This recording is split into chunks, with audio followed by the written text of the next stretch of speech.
ఆరే రుచులని అనుకున్నానే నిన్నటి వరకు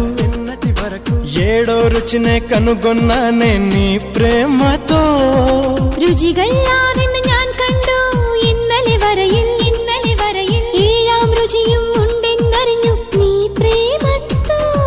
నిన్నటి దాకా నాలుగు దిక్కులు ఈ లోకంలో ഇന്നു മുതൽ నువ్వే దిక్కు ఎన్ లోകത്തിൽ മനസ്സിലായോ నీ పలుకులే కీరవాణి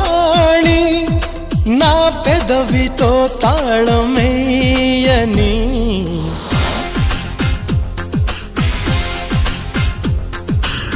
మాధవుడే బ్రహ్మను పూని సృష్టించాడేమో గాని 60 కేజీల చిలిపితనాన్ని అలుపన్నది ఎరుగని రవితేజాన్ని ఆరే రుచులని